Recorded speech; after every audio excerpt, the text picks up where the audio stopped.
ఆమెయే కామాక్షి, ఆమెయే లలితా పరాభట్టారిక. అంటే ఆమె ఒక్క సరస్వతి కాదు, ఒక్క లక్ష్మి కాదు, ఒక్క పార్వతి కాదు, ముగ్గురు శక్తుల మూలపుటమ్మ. అమ్మలగన్నయమ్మ ముగురమ్మల మూలపుటమ్మ, చాలా పెద్దమ్మ సురారులమ్మ, కడుపారడిబుచ్చినయమ్మ, తన్నులోనమ్మిన వెల్పుటమ్మల మనంబున ఉండెడియమ్మ దుర్గమాయమ్మ. కృపాబ్ధినిచ్యుత మహత్వ కవిత్వ పటుత్వ సంపదలు అంటారు పోతన గారు. మూకశంకరులు కామాక్షి పరదేవతను ఉద్దేశించి స్తోత్రం చేస్తూ వదనారవిందవక్షో వామాంక తటీ వశం వదీభూత అంటారు. అంటే ఒకరికి ముఖమునందుంటుంది సరస్వతిగా బ్రహ్మగారికి ఆయన శక్తి, శ్రీ మహావిష్ణువుకి వక్షస్థలమునందుంటుంది లక్ష్మి స్థితికార శక్తి, పరమశివుడికి వామార్ధ భాగమునందుంటుంది లయకార శక్తి. ఒక్కొక్కరికి ఒక్కొక్క శక్తినిచ్చింది. అది అలా మూడుగా ఉన్నటువంటి ఒక్కటి ఎవరో ఆమెయే కామాక్షి, ఆమెయే మీనాక్షి, ఆమెయే విశాలాక్షి, ఆమెయే అంబ, ఆమెయే వాసవి. కాబట్టి ఇప్పుడు ఎవరామె అంటే శంకరాచార్యులు వారు సౌందర్యలహరి చేస్తూ అంటారు, గిరా మాహుర్దేవీం ద్రుహిణ గృహిణీం అగమవిదో హరేహి పత్నీం పద్మాం హరసహచరీం అద్రినిలయాం తురీయాకాపిత్వం దురధిగనిసీమ మహిమ మహామాయా విశ్వం భ్రమయసి పరబ్రహ్మ మహిషి అంటారు. అమ్మా నువ్వే ఒకప్పుడు విష్ణువు ఇల్లాలు లక్ష్మివై ఐశ్వర్యాన్ని ఇస్తావు, ఒకప్పుడు నువ్వే గిరా మాహుర్దేవీం ద్రుహిణ గృహిణీం అగమ విదోహో, శాస్త్రములు తెలుసున్నవారు చెప్పిన మాటమ్మా. నువ్వే ఒకప్పుడు తెల్లటి బట్ట కట్టుకుని సరస్వతీ కటాక్షం ఇస్తావు, నువ్వే ఒకప్పుడు ఎర్రటి బట్ట కట్టుకుని శక్తినిస్తావు. మూడు ఇవ్వగలిగిన దానివి నువ్వే. అవతలవాడు వచ్చి నీ ముందు నిలబడినప్పుడు వాడికి ఏది ఇస్తే ప్రయోజనమో దాన్ని ఆరూపంగా ఇస్తావు. చదువిచ్చినప్పుడు సరస్వతి, ఐశ్వర్యం ఇచ్చినప్పుడు లక్ష్మి, శక్తినిచ్చినప్పుడు పార్వతి, ఇస్తున్నది మాత్రం ఆవిడే. ఇందులో వెడుతున్నప్పుడు దాని పేరు విద్యుత్ శక్తి అంతే. అది ఇందులోకి వస్తే నేను చెప్పిన మాట గట్టిగా వినపడుతుంది, అది ఇందులోకి వస్తే నాకు గాలేస్తుంది, అది అందులో కెడితే దీపం బాగా వెలుగుతుంది. కానీ ఇవన్నీ ఉన్న లోపల అది లేనప్పుడు మాత్రం ఎందుకు పనికిరావు. అది విద్యుత్ శక్తి. శక్తి ఆ ఒక్క శక్తి ఈ మూడైతే మీకేం అభ్యంతరం లేదుగా. ఆ విద్యుత్ శక్తిగా మూడుగా మారి ప్రయోజనం ఇస్తోంది. ఆ ఒక్క వాసవియే సరస్వతి అయి చదువునిస్తుంది, లక్ష్మి అయి ఐశ్వర్యం ఇస్తుంది, పార్వతి అయి శక్తినిస్తుందని చెప్పడం వాసవి. కాబట్టి ఆమె ఇంద్రశబ్దం చేత వేదపరమైన ఇంద్రశబ్దంలో పరబ్రహ్మ మహిషి, ముగ్గురమ్మల మూలపుటమ్మ ఆమె. కాదంటారా? ఇంకొంచెం కిందకు వస్తానంటారా? వాసవుడు అంటే ఇంద్రుడు, ఇంద్రశక్తి అంటే ఇంద్రాణి. ఇంద్రాణి అన్న మాటకు అర్థం ఏంటంటే స్వర్గలక్ష్మి. సమస్త భోగములకు ఆలవాలము స్వర్గలోకము. ఇంద్రుని యొక్క శక్తి ఏదో ఆమెయే ఇంద్రాణి. కాబట్టి ఇంద్రశక్తిగా పిలవబడేటటువంటి తల్లి. కాదంటారా? ఈ ఇంద్రియములకన్నిటికీ కూడా శక్తి అయినటువంటి రూపం ఎవరుందో ఆమెయే వాసవి. మీరు ఎన్ని రకాలుగా చెప్పండి, ఆమె ఎవరు అంటే ఆదిశక్తి, ఆమెయే పరదేవత. ఒకప్పుడు సీతగా వచ్చింది, ఒకప్పుడు రుక్మిణిగా వచ్చింది, ఒకప్పుడు కాత్యాయినిగా వచ్చింది, ఒకప్పుడు దాక్షాయినిగా వచ్చింది, ఒకప్పుడు వాసవిగా వచ్చింది. అయితే నాకు కూతురుగా వచ్చిన తత్వతః నువ్వు నాకు అమ్మవి. కానీ ఇప్పుడు నువ్వు మాత్రం నన్ను నాన్నగారండి అంటున్నావు, కుసుమాంబని పట్టుకుని అమ్మా అంటున్నావు. అమ్మాని నువ్వు నిజానికి ఈవిడన్నా లౌకికంగా మమ్మల్ని అనుగ్రహించడానికి అమ్మా అంటున్నావు, కానీ నువ్వే మాకు అమ్మవి. తత్వతః నువ్వు లోకములకు తల్లివి. కాబట్టి మేము నీకు బిడ్డలమే. మా అదృష్టం ఏమిటి? మిగిలిన వాళ్ళకి మాకు ఓ తేడా ఉంది. వాళ్ళందరూ నీ దగ్గరికి వచ్చి భిక్షాందేహి కృపావలంబనకరీ మాతాన్న పూర్ణేశ్వరి అంటారమ్మా, అన్నం పెట్టంటారు. మేమేం చేస్తాం? అమ్మ అన్నం తినంటాం. ఎందుకని? మరి కూతురుగా వచ్చావుగా. శంకరాచార్యుల వారు ఈ తేడా చెప్పారు సౌందర్యలహరిలో. ఏదో అందరూ అమ్మ అన్నం పెట్టంటారు పార్వతీదేవిని. హిమవంతుడు ఏం చేశాడు అంటే ఆయన మాత్రం ఇలా చేత్తో కరాగ్రేణ స్పృష్టం ద్రుహిణగిరిణ అని ఆ గడ్డం పట్టుకుని, తల్లి పార్వతి అన్నం తినవు, అన్నం తినకపోతే ఆకలేస్తుందమ్మా అని అన్నం పెట్టాడు. నిజానికి ఆ అన్నం పెడుతున్నది ఎవరు? ఆవిడే. ఆవిడ అందరికీ అన్నం పెడుతుంటే అమ్మా అని పిలిచి అన్నం పెట్టే అధికారం, గడ్డం పట్టుకునే అధికారం ఆవిడ అనుగ్రహంతోనే హిమవంతుడు పొందినట్టు ఇవాళ మేం పొందాం. అందుకని అంబ శబ్దం కలిపాడు. ఇప్పుడు కలిపితే వాసవాంబ అన్నాడు. ఇప్పుడు పుట్టినది ఎవరు? పరదేవతయే. ఎందుకు పరదేవత అంటే ఆమె లౌకికంగా ఒక కర్మ అనుభవించడానికి వచ్చింది కాదు, పుత్రకామేష్టి చేస్తే వచ్చింది అగ్ని యొక్క అనుగ్రహంగా. అందుకని వాళ్ళిద్దరెవరో కారు, అన్నా చెల్లెళ్ళుగా వచ్చారు తప్ప నిజానికి వాళ్ళు సాక్షాత్తుగా పరబ్రహ్మము, పరబ్రహ్మ మహిషి నా ఇంట పుట్టారు రూపాలతో. అది కుసుమశ్రేష్ఠి యొక్క భావన. పరమ సంతోషం. కాలం గడిచిపోతోంది, ఆ పిల్ల పెద్దదైంది, యవ్వనం అంకురించింది, చక్కగా ఇంట్లో తిరుగుతోంది. అయితే సహజంగా ఆ తల్లి యొక్క లక్షణాలు చెప్పినప్పుడు ఎక్కడెక్కడ అమ్మవారు ఆవిర్భవించినా ఆవిడకి సహజంగా ఉండేటటువంటి స్వభావం చేత ఆమె పరదేవత అని తెలుస్తూ ఉంటుంది. చిన్నతనం నుంచి వాసవాంబ కూడా ఏం చేస్తుండేది అంటే సంగీతాన్ని వినేది, సంగీతం పాడేది, చెలికత్తెలకి సంగీతం చెప్పేది. ఆమె నడిచి వెడుతుంటే ఆమె యొక్క నడకలను చూసి హంసలు నడకలు నేర్చుకుంటుండేవి. ఎందుకని? మరాళి మందగమన. అసలు రహస్యం ఏమిటి? యోగులు ఊపిరి తీసి ఊపిరి విడిచిపెడుతున్నప్పుడు భావసమాధిలో వాళ్ళ దగ్గర అమ్మవారు కదిలి వెడుతున్నప్పుడు అమ్మవారి పాదములకు పెట్టుకున్నటువంటి మంజీరముల యొక్క శబ్దములు వాళ్ళకి వినపడతాయి. అది యోగి వింటాడు. అందుకే అటువంటి మహాపురుషులు ఎక్కడుంటారో అటువంటి గదులలో సువాసనలు వస్తాయి. ఎందుకంటే అమ్మవారు తిరుగుతోంది అని గుర్తు ఏమిటంటే ఆ సువాసనే.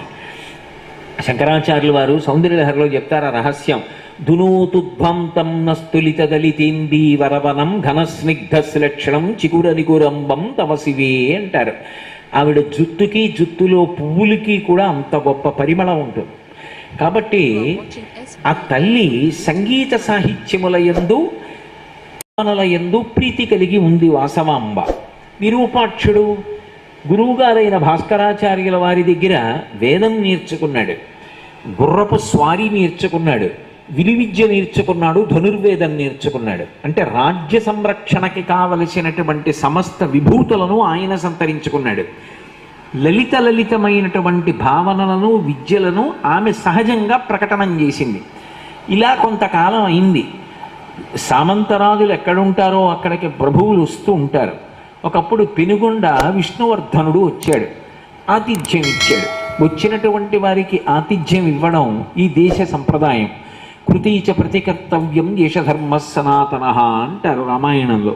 కాబట్టి ప్రభువు విష్ణుస్వరూపుడు కనుక ఆయనకి ఆతిథ్యం ఇచ్చాడు. ఇంటికి వచ్చినటువంటి విష్ణువర్ధనుడు ఆ పిల్లని చూశాడు.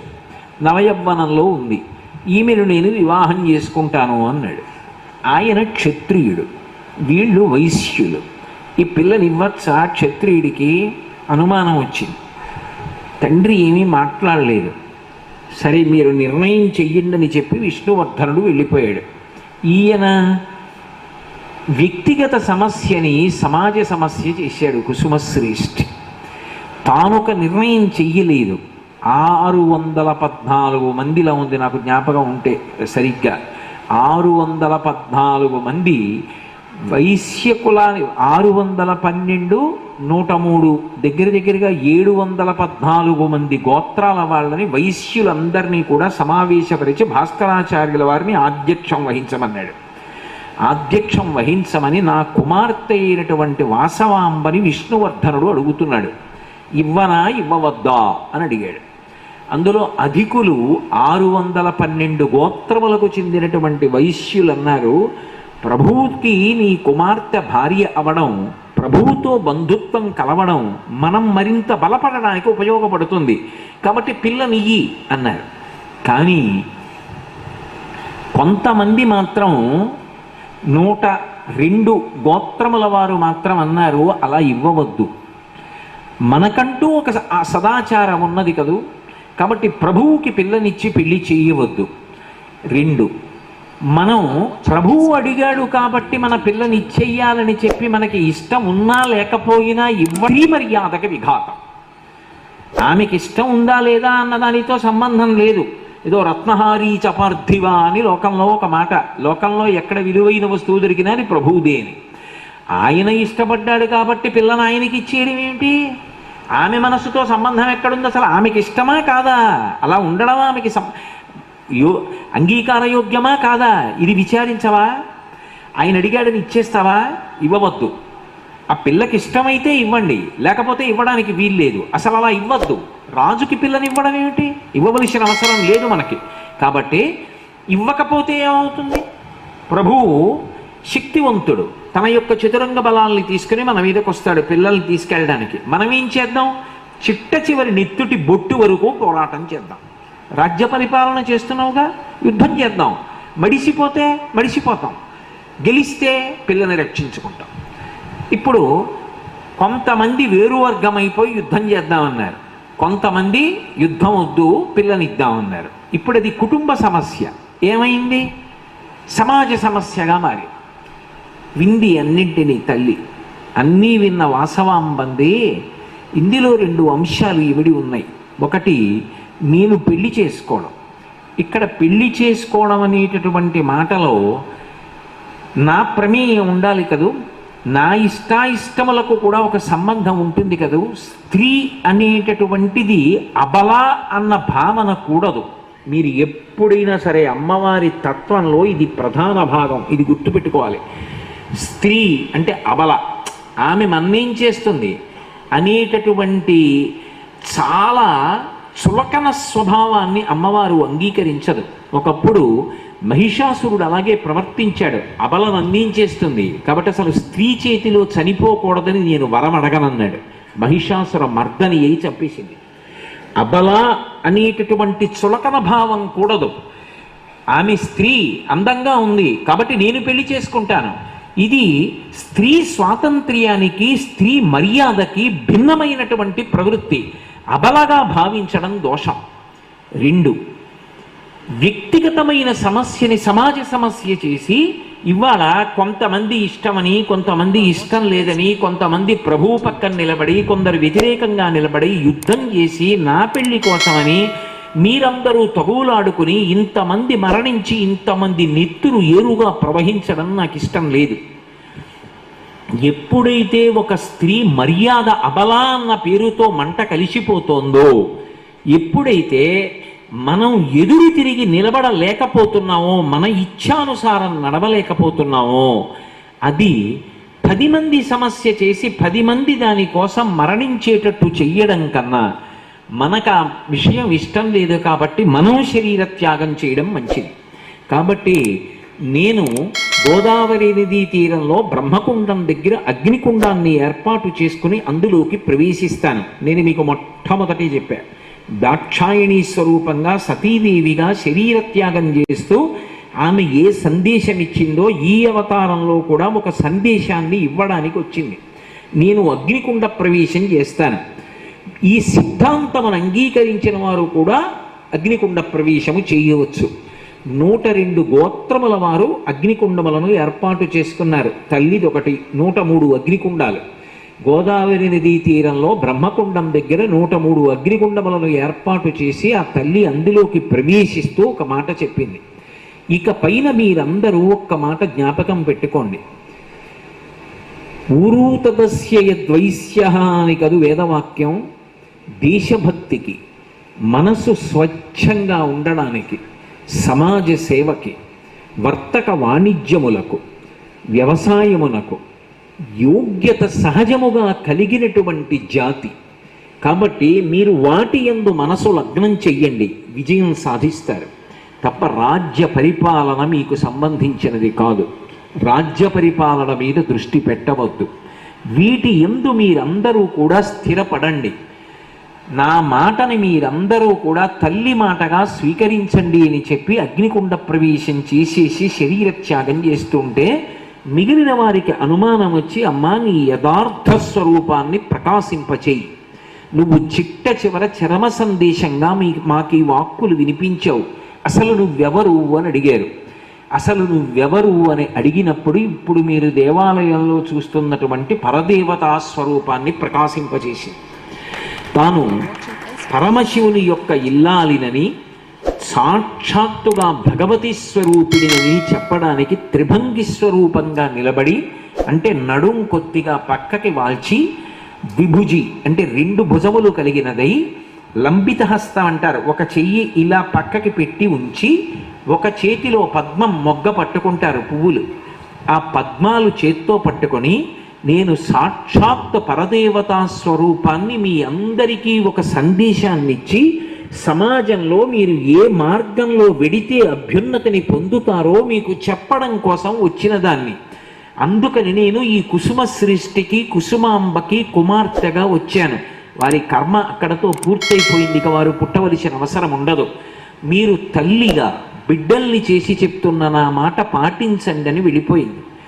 ఆనాటి నుంచి ఈనాటి వరకు ఈ రంగములయందు ప్రవేశించినటువంటి ఈ వర్ణము వారందరూ కూడా సిద్ధహస్తులై లోకమునందు మంచి పుణ్యకార్యములు చేస్తూ నిలబడ్డారు. అందుకే మీరు ఆలోచించండి, దేశభక్తికి పెట్టింది పేరు. భారతదేశానికి స్వాతంత్ర సంగ్రామంలో అహింసని ఆయుధంగా చేసుకుని, సత్యాన్ని ధర్మాన్ని నా రెండు నేత్రములు చేసుకుని అహింసా మార్గంలో రవి అస్తమించని బ్రిటిష్ సామ్రాజ్యపు కబంధ హస్తములలోంచి భరతమాతని కాపాడి దాస్య శృంఖములను ఛేదించి సర్వతాక ప్రజాస్వామిక గణతంత్ర రాజ్యంగా భారతదేశాన్ని ఆవిష్కరింపచేస్తానని ప్రతిజ్ఞ చేసి స్వాతంత్ర సంగ్రామాన్ని నడిపించినటువంటి మహాత్మా గాంధీ గారు ఈ వర్ణంలోంచి వచ్చిన వారి. ఆంధ్ర రాష్ట్ర పోరాటాన్ని నిర్వహించినటువంటి పొట్టి శ్రీరాములు గారు ఈ వర్ణంలోంచి వచ్చిన వారి. అది నేను ఏదో కేవలముగా ఒక కులం గురించి మాట్లాడడం నా ఉద్దేశ్యం కాదని మీరు గమనించాలి. అది పరదేవత యొక్క అనుగ్రహ విశేషణంగా నేను ప్రతిపాదన చేస్తున్నాను. దేశభక్తి ఎందు తిరుగు లేకుండా ఉండగలరు, మనసు అంత స్వచ్ఛంగా ఉండగలదు. అందుకే అంత పెద్ద స్వాతంత్ర సంగ్రామం చేసిన ఒక్క క్షణం ఖాళీ లేకుండా మహానుభావుడు స్వాతంత్ర సంగ్రామంలో పాల్గొన్న, ఒక కొల్లాయి గుడ్డ కట్టుకున్న, ఇప్పటికీ జాతిపితయై ఎప్పటికీ భారతీయులందరికీ కూడా తండ్రి స్థానంలో నిలబడినటువంటి కీర్తి సంపాదించుకున్న మహాపురుషుడు మహాత్మా గాంధీ గారు. అయ్యో, ఇంతమంది అగ్నికుండాలలో ప్రవేశించారట, ఆ పిల్ల కూడా అగ్నిగుండంలో ప్రవేశించిందిట అని తెలుసుకున్న రాజు పరుగు పరుగున వచ్చాడు పెనుగొండ. కానీ ఊరి పొలిమేరలకు వచ్చేటప్పటికే నిత్తురు కక్కుకుని మరణించాడు. కారణం ప్రారంభంలోనే మనవి చేశాను. ఎవరైనా అమ్మవారిని తన కుమార్తెగా రమ్మని అడగవచ్చు. అమ్మవారి యందు భర్తృభావన పురుషుడికి పనికిరాదు. ఆ తల్లికి భర్తృస్థానంలో ఆలోచిస్తే ఆమె కన్నులు ఎరిపెక్కుతాయని చెప్పారు శంకరాచార్యుల వారు. అమ్మ దగ్గర నిలబడినప్పుడు నేను పురుషుడను అని నిలబడకూడదు. అమ్మా, నేను నీ కొడుకునమ్మా అని నిలబడాలి. అందుకే నేను నీ కొడుకునమ్మా అని వెళ్ళి నిలబడితేట ఆవిడ ఎంత సంతోషం పొందుతుందోట, నా బిడ్డ వచ్చాడు అని. నేను మగాండమ్మా అని నిలబడితే ఆవిడ కన్నులు ఎరిపెక్కుతాయిట. ఆవిడ దృష్టిలో పురుషుడు పరమశివుడు ఒక్కడే. శివే శృంగారార్ధ్ర తదితరజనే కుచ్చనపరా అన్నాడు శంకరాచార్యుల వారు. అందుకే ఆ తల్లిని వివాహం చేసుకోవాలని ఆమె ఎందు శృంగార భావన పొందినటువంటి రాజు నిత్తురు కక్కుకు మరణించాడు. ఆయన కుమారుడు రాజరాజ నరేంద్రుడు వచ్చి చూశాడు. అయ్యో మహాతల్లి, ఈ తల్లి ఆరాధింపబడాలి, ఇక పైన ఈ తల్లికి అన్ని చోట్ల దేవాలయాలు కట్టి ఆరాధన చెయ్యాలి అని నిర్ణయం చేశాడు. వాసమాంబకి సోదరుడుగా వచ్చినటువంటి విరూపాక్షుడు ఇక పైన మనం రాజ్య పరిపాలన జోలికి వెళ్ళవద్దు, రాజ్య పరిపాలన జోలికి వెళ్లకుండా లబ్ధ ప్రతిష్ఠులమై వర్తక వాణిజ్య రంగముల యందు స్వచ్ఛమైన హృదయంతో దేశభక్తితో రాణిద్దామని నిర్ణయం చేసి తన వారినందరినీ కూడా ఆ రంగం వైపు పయనింప చేశాడని, ఆనాటి నుండి ఈనాటి వరకు వాసవి కన్యకా పరమేశ్వరి. కన్యక అంటే మీకు ఇందాక మనవి చేశాను కదా, ధీరా కులవతి, గొప్ప బుద్ధి కలిగి నిర్ణయం చేసి కాలంతో సంబంధం లేకుండా తన బిడ్డల్ని కాపాడుకుంది. ఆమెయే పరమేశ్వరి. ఈశ్వరి అన్న శబ్దానికి అర్థం ఏమిటంటే సర్వజగన్నియామకురాలు. ఆమె ఒకరికి కోట్లు ఇచ్చిందనుకోండి, ఎందుకు ఇచ్చావని వాడు అడగడానికి వీల్లేదు. తీసేసిందనుకోండి, ఎందుకు తీసావని అడగడానికి వీల్లేదు. ఆమె సృష్టి స్థితి లయ చెయ్యగలిగినటువంటి స్వరూపిణి. మామూలు ఈశ్వరి కాదు, పరమ ఈశ్వరి. అందుకే లోకాల్లో ఆమె పాదముల వంక చూసి ఒక నమస్కారం చేస్తే చాలు. శంకరాచార్యుల వారు సౌందర్యలహరిలో అంటారు, హిమానీ హంతవ్యం హిమగిరి నివాసైక చతురౌ నిశాయాం నిద్రాణం నిశచరమ భాగే చ విశదౌ వరం లక్ష్మీపాత్రం సృజనమితి అని ఆ సమయాచారమునందుండేటటువంటి వారిని రక్షించు పాదములు కలిగినటువంటి తల్లి. హిమానీ హంతవ్యం హిమగిరి నివాసైక చతురౌ. పద్మం ఉందనుకోండి, మంచు వచ్చి తగిలితే ముడుచుకుపోతుంది. చీకటి పడిందనుకోండి, పద్మం ముడుచుకుపోతుంది. కానీ అమ్మవారి పాదాలు సరోజం తత్పాదౌ జనని జయ కశ్చిత్రమిహ కిం అంటారు. పాద పద్మములు అంటాం, కానీ నిజానికి పద్మములకు అమ్మవారి పాదములకు పోలిక లేదు. ఎందుచేత? పద్మాన్ని తీసుకెళ్లి హిమాలయ పర్వతం మీద పెట్టారనుకోండి, అంత చలికి తట్టుకోలేదు, ముడుచుకుపోతుంది. మంచు వచ్చి తగిలిందనుకోండి, ముడుచుకుపోతుంది. చీకటి పడిందనుకోండి, ముడుచుకుపోతుంది. పద్మంలో లక్ష్మీదేవి కూర్చుంటుంది, కానీ అమ్మవారి పాదాలో హిమవంతుడికి కూతురు కాబట్టి ఎప్పుడూ హిమవత్ పర్వతం మీద తిరుగుతుంది, ముడుచుకుపోయాయా? మంచు వచ్చి తగులుతుంది, ముడుచుకుపోయాయా? చీకటి పడిపోతే అమ్మవారి పాదాలు ముడుచుకుపోయాయా? ఎప్పుడైనా ఏ కష్టంలో ఉండండి, ఒక్కసారి తలుచుకుంటే చాలు. నఖైర్నాక స్త్రీణాం కరకమల సంకోచతిభిః తరుణాం దివ్యానాం హసతి యువతే చండి చరణౌ ఫలాని స్వస్యేభ్యః కిసలయకరగ్రేణ దదత దరిద్రేభ్యో భద్రాం శ్రియమనిశమహ్నాయ దదతౌ అంటారు. ఒక్కసారి ఆ పాదపద్మములను తలుచుకుని నమస్కరించినంత మాత్రం చేత ఎంత ఆపదలో ఉన్నవాణ్ణి అమ్మా అంటే చాలు చెయ్యిచ్చి పైకెత్తేటటువంటి తల్లి. కాబట్టి పరమ ఈశ్వరి ఆ తల్లి. కాబట్టి ఆనాటి నుంచి ఈనాటి వరకు వాసవి కన్యకా పరమేశ్వరి అన్న పేరుతో ఆ తల్లి కీర్తింపబడుతోంది, ఆరాధింపబడుతోంది. ఎందరినో బిడ్డల్ని చేసుకుని ఆమె అనుగ్రహిస్తూనే ఉంది.